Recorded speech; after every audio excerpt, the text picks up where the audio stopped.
All right, so I'm the baby of my family. I have two older brothers, Luke, who is 6 years older than me, and Andy, who is 4 years older. So by the time I came along, they were pretty used to the situation that they had established, i.e. my not being around. But they were really and are really wonderful brothers. But of course, there are exceptions to this situation.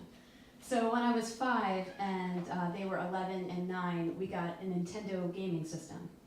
And it was put in the brothers' room, and I referred to them as the brothers when I was a kid. Like, I idolized them, but it was also because I had like a very narrow worldview. And I would sit and I would watch them play Duck Hunt and Super Mario Brothers for hours and hours. But eventually I would freak out that I hadn't gotten a turn that whole time. And I would scream out to the hallway, "I haven't gotten a turn!" And eventually when my parents would yell back, pretty much same, like, I don't know, genetic, like, "Give your sister a turn!" And begrudgingly, I would be given the controller and like things would be great, right? Well, actually, my brothers, never taught me and wouldn't teach me how to use the controller. So this happened many times. Mario, under my control, would set forth on his journey, and nearly immediately he would come across some sort of impediment, perhaps a bottomless hole in the ground, and I would press every button simultaneously in a desperate attempt to get him safely across. And inevitably, he wouldn't, and he would fall to his temporary death. And that would be the permanent death for my turn for the day. Like, that counted as my turn. And so, like, ridiculous kid justice system. And so, this particular time, he looked like he was really gonna make it. I was like, sometimes he just fall right in, and other times it looked like he's like gonna crawl back. But Mario, he's not doing that. So, I was really mad this time, and I, very frustrated, and I said, "Darn it!" And I relinquished the controller. And my brother looked at me, Luke, the oldest, and he said, "What did you just say?" I said, "Darn it." What? And my brothers looked at each other and they're like, "Oh my God." I'm like, "What? What's going on?" That is a really bad thing to say, Maggie. That's like one of the worst swear words that there is. I'm like, wait a second, I could have sworn I've heard this thrown around in the household, but now I'm like, I don't know. And I look at my brother Andy, who's like a little like less of a terror, and he's like nodding on like stoically like any good passive middle child. So I'm like, oh, this must be very serious. So I get very panicked. And I'm like, oh no, I didn't know, I had no idea. My brother's like, well, it's really serious, and we're going to tell Mom and Dad unless maybe you could do a few things for us. And so it began a period of time where I was the child servant to my preteen brothers. Most of the requests were like, "Get us some cookies and milk. Where's your Halloween candy? Clean up these toys. Get us our cleats and gloves. We have a Little League game." That kind of stuff.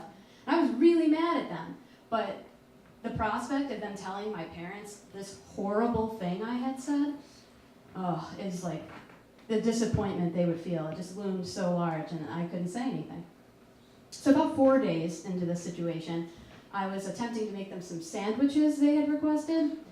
I say attempting because remember, I'm 5. So I pulled a stool up to our kitchen counter, got like all the supplies or what I think might make a sandwich.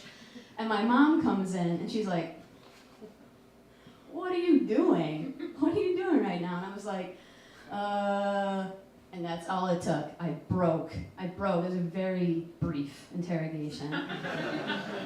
Started to cry, and I told her, I said, I've said something terrible. I've said something so awful. And she looked pretty horrified. She's like, well, it couldn't be that bad. I'm like, no. It is one of the very worst things you could ever say. She's like, "Oh my gosh, what happened?" So she's like, "All right, you can tell me what happened." And so I'm like, I said, "Darn it." She looked so confused.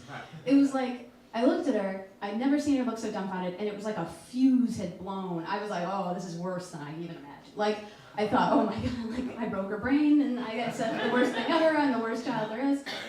And then what she said, which I wasn't expecting, she's like, well, that's like not great, but it's really not that big of a deal. I'm like, oh, it's not like one of the worst things you can say? She's like, no. And then her face went from like 100% confused to 100% certain of something. And she left me at the stool with all the baloney and beelined it up the stairs to my brother's room. And I hear the very distinctive sound of their door opening. It's an old house. And they must have thought, oh, little Maggie, so efficient, making those bologna sandwiches. But no, it was my mom, who was at once the sweetest and absolutely toughest woman alive, and don't want to mess with her. And I heard a lot of yelling, and then I heard a lot of them being like, oh, we're sorry. And I started to understand what happened. So I learned a lot of things that day. I learned what blackmail is. I learned that darn it is not the best, and it's certainly not the worst thing you could ever say. And after all the dust had settled, most importantly, I learned from the brothers how to use the controller in Super Mario Bros. Thank you.